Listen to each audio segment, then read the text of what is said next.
വിദേശത്ത് ജോലി വാഗ്ദാനം ചെയ്ത വൻ സാമ്പത്തിക തട്ടിപ്പ് നടത്തിയാൽ തൃക്കാക്കര പോലീസിന്റെ പിടിയിലായി. യാതൊരു ലൈസൻസുമില്ലാതെയാണ് ഇയാൾ സ്ഥാപനം നടത്തിയതെന്ന് പോലീസ് പറഞ്ഞു.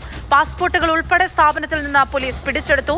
എറണാകുളം വാഴക്കാല പടമുകളിൽ ഭീഷ്മ എഡ്യൂക്കേഷണൽ സർവീസസ് LLP എന്ന പേരിലാണ് ഇയാൾ സ്ഥാപനം നടത്തിയത്.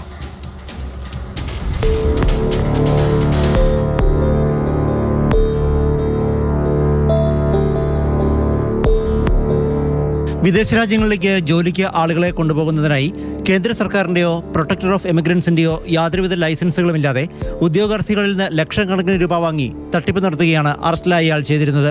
എറണാകുളം പറവൂർ പരുവത്തുരുത്ത് കളരിത്തറ വീട്ടിൽ ജിബിൻ KA ആണ് പിടിയിലായത്.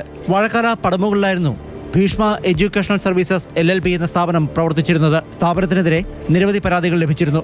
ഇതേ തുടർന്ന് കൊച്ചി സിറ്റി പോലീസ് കമ്മീഷണറുടെ നിർദ്ദേശപ്രകാരമാണ് പോലീസ് നടപടി തുടങ്ങിയത്. തൃക്കാക്കരയിലെ പോലീസ് ഉദ്യോഗസ്ഥരാണ് ഓഫീസിൽ മിന്നൽ പരിശോധന നടത്തിയത്. സ്ഥാപനത്തിന് വിദേശത്തേക്ക് ആളുകളെ അയക്കാൻ നിയമപരമായി യാതൊരു അധികാരവുമില്ലെന്ന് പോലീസ് പറഞ്ഞു.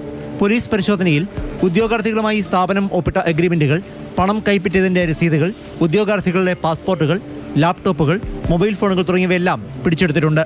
അറസ്റ്റിലായ ജിബിയും ഇയാളുടെ ഭാര്യയും ചേർന്നാണ് തട്ടിപ്പ് നടത്തിയതെന്ന് പോലീസ് പറയുന്നു.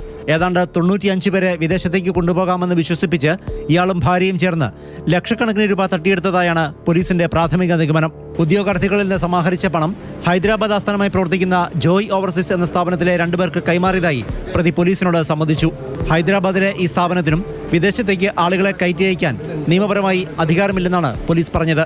കോടതിയിൽ ഹാജരാക്കിയ ജിബിയെ റിമാൻഡ് ചെയ്തു. തൃക്കാക്കര അസിസ്റ്റന്റ് കമ്മീഷണറുടെ നേതൃത്വത്തിലുള്ള സംഘമാണ് ഇയാളെ അറസ്റ്റ് ചെയ്തത്. കേസിൽ മറ്റു പ്രതികൾ ഉണ്ടോ എന്നതടക്കം പോലീസ് അന്വേഷിക്കുന്നു.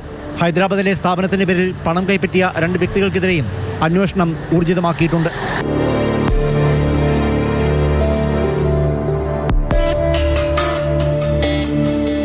മാതൃഭൂമി ന്യൂസ്, കൊച്ചി.